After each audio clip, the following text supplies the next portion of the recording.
What's up guys, Johnny Junkers here. We were put on by Tencent in order to make some PUBG mobile costumes, and we got to make this guy.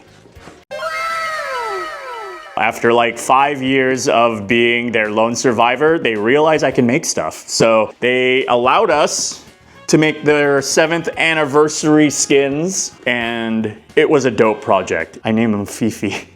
I've been working with Tencent for many years now, since like TwitchCon 2019 or 2018, something like that. And they've been actually one of our longest running clients. I've been the lone survivor for like 5-6 years now. It's been hilarious because I'm known for being either like super armored dude or like swole dude. And I don't need either of those for this costume. And to be honest, it's one of my favorite costumes to wear when someone asks me like, do you want to show up for an event? I'm like, yeah, I'll totally show up as Lone Survivor. I've literally worn this costume on a plane, and then I just show up to the event, and then I get back on the plane and go home. Like, it's such an easy costume to wear. We've worked with them so many times. I've even driven a VW Bug for them with that freaking helmet. It's so hard to drive. We've had a great relationship over the years. They trust me.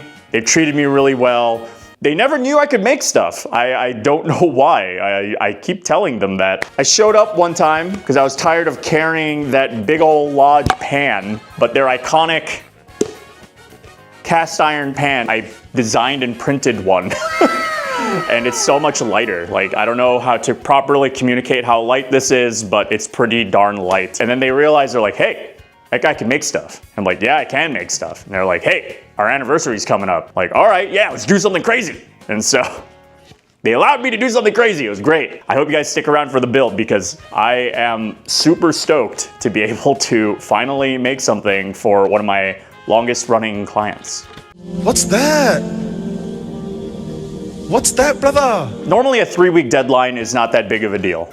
It takes me about 4 weeks to make a fully armored costume, but they also wanted me to make 2 costumes. And then they wanted me to make a set of stairs. What? It was a bit of a challenge compressing all of that into 3 weeks.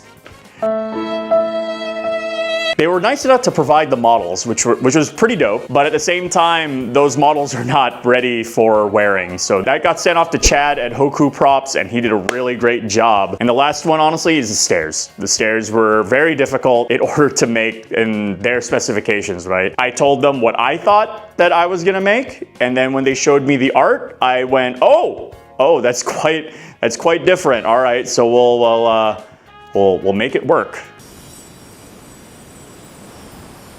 The models were very complex, and you know what? Hats off to the dude that made those models because they're running on our pocket rectangles, and those models are freaking beautiful. Making those models wearable was a huge challenge, and not only in actually separating it from the in-game model, the man that's like a freaking huge freak beast, also getting it to be wearable, right? Actually be able to get in there, and that we'll cover that in the rigging. Chad at Hoku Props was great enough to do that in Maya, and then he handed it over to me, and I was able to do some tweaks in Fusion 360. Just because a client gives you models though, doesn't mean it's going to be gravy train biscuit wheels. There's still a lot of challenges in order to get it wearable. So while Chad was working on the models and getting them printable, I was working on my own models because I can do a little bit of modeling, right? I modeled the stairs, and then I did some little engineering, and then I did some woodworking, and I got the basic set of stairs down, and I was able to walk up and down them and make sure that I don't freaking die. It was funny because they were asking me like, are those safe? And I'm going like, yeah, they're pretty safe because I'm the one walking on them, so I have a pretty vested interest. I modeled them in Fusion 360. You'd be surprised what you can get away with just a lot of extrude and chamfer. I threw them on the Giga, printed them pretty beefy because I was gonna be standing on them. I finally got to use my structural engineering degree in cosplay. We don't make mistakes. We have happy accidents. All right, so once Chad got us the models wearable, or at least what we thought was wearable, we printed them out, and normally when we do 3D printing for cosplay, right, we kind of think about how we're gonna print these. These were just made to be in game and look cool, which they did, but when you try to print them in the real world, you're gonna hit a lot of problems. So the biggest problem with these is that there's just a ton of undercuts. There's so many undercuts. What happens is the printer just says, hey, I need to put supports here. And I spent hours just agonizingly taking out all of these supports in order to make this thing look somewhat presentable. Look at all these supports.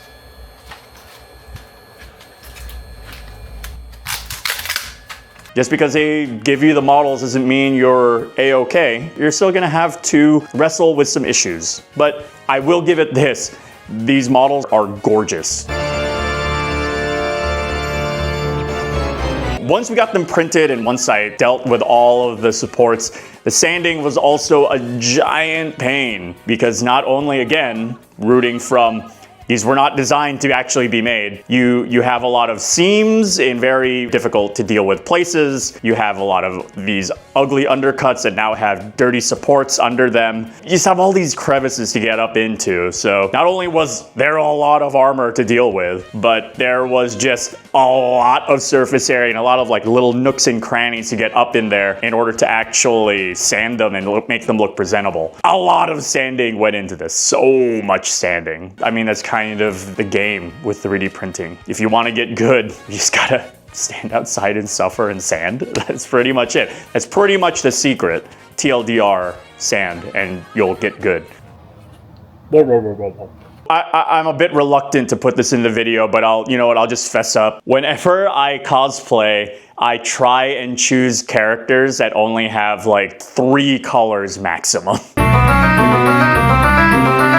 Like Anubis was fine, but Cleopatra, oh my goodness, she had so many colors.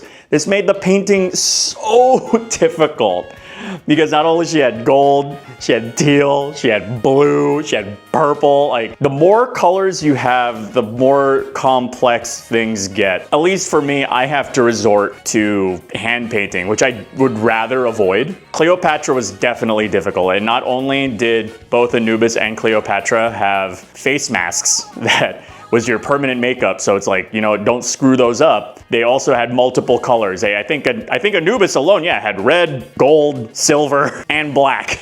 All to deal with. Painting is a challenge just by dint of how many colors had to go down. And I don't typically like to do hand painting, but when I do, Tester's enamel is definitely the best one to go for. It has such good coverage, such a clean appearance when you get it down on there. I would not hand paint with anything else. A lot of people, I would say junior cosplayers use acrylics that they find at Michael's.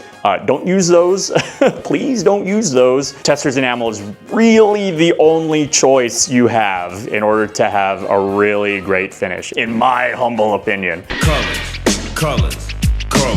In order to support the tailor, we had to do a bunch of vinyl cutting, get the tabards out the door, right? Because there's a lot of intricate pieces on there, and having him do it by hand is just not viable. What we did is we went on AutoCAD and we traced out all the tabard designs, and then we put that on Cricut, which I hate. Their software is terrible, which I put on the Cricut and we cut it out. The Cricut is something I don't normally use a lot of, but I'm very thankful that I have a vinyl cutter on lock. So being able to cut these small patterns and these intricate pieces is like clutch. It's like really clutch to have a vinyl cutter. So vinyl cutter was great.